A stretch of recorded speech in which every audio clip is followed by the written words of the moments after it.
Merci. Bien, merci tout le monde d'être là. Bonjour.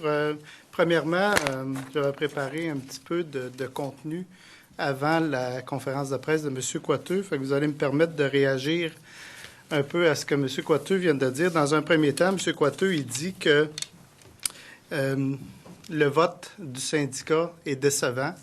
Moi, je pense que les Québécois pensent que c'est M. Coiteux qui est décevant aujourd'hui.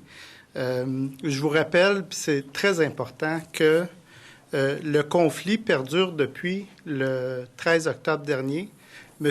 Coiteux, le gouvernement, sait les conditions des services essentiels depuis le 6 octobre. Donc, ça fait presque plus que 2 semaines que le gouvernement est au courant qu'il n'y aura pas de services essentiels ni à Sorel, Saint-Ignace, ni à Québec-Lévis. Ce que M. Coiteux nous annonce aussi, c'est que le conflit perdure.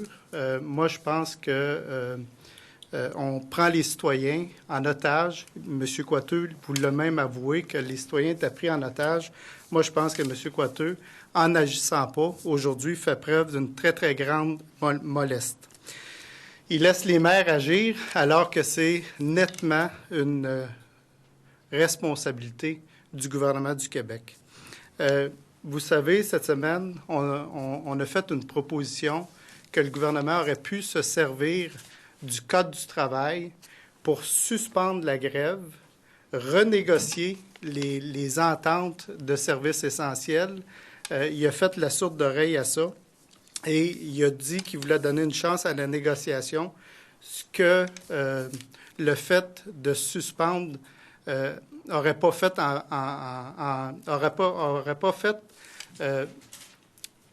faire qu'on enlevait le droit de négociation là. Donc, à mon avis, M. Coiteux a fait un aveu d'échec ce matin. Il a perdu son pari et c'est les citoyens qui sont toujours pris sans service et pris en otage. Depuis le 13 octobre, comme je vous disais, dernier, la Société des traversiers du Québec est en grève. Comme vous le savez, ceci touche sérieusement la qualité de vie et la sécurité de nombreux citoyens, que ce soit les traverses de Québec-Lévis, Sorel, Saint-Ignace-de-Loyola, Île-aux-Coudes, Saint-Joseph-de-la-Rive, Matane, Bécomo, Godbout et Tadoussac, Baie-Sainte-Catherine, encore aujourd'hui, le hors de service, et ça pour une durée indéterminée. Dès les premières heures de l'interruption de service, nous avons demandé, la semaine dernière, nous avons demandé au gouvernement libéral d'agir.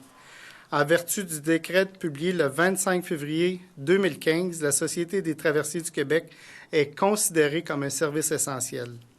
En vertu du Code du travail, comme je vous le mentionnais, comme je l'ai mentionné cette semaine, le gouvernement a le pouvoir d'agir, de suspendre la grève afin de permettre que le service des traversiers soit offert lors des heures de pointe. À plusieurs reprises, mon collègue député de Lévis, François Paradis, et moi sommes intervenus dans les médias et à l'Assemblée nationale afin d'inviter le gouvernement à l'action. Rien ne se fait. M. Coiteux nous sert toujours le même refrain, mais il n'agit pas. Aujourd'hui, nous demandons une loi spéciale afin de permettre partout le retour des services de traversiers lors des heures de pointe.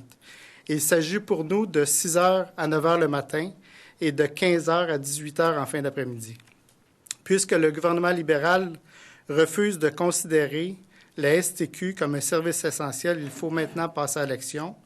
Nous souhaitons toujours la négociation. Nous souhaitons toujours que le gouvernement et les syndiqués puissent s'entendre.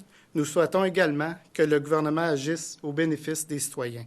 Cependant, pour nous, il est important que les services soient donnés aux citoyens, et ce, très rapidement. Après avoir vu des citoyens prendre des chaloupes, faire du camping, prendre des chaloupes pour traverser le fleuve, on ne peut pas jouer avec la sécurité des gens comme ça, à mon avis, et à l'avis de mon parti. Il est plus que le temps que le gouvernement agisse.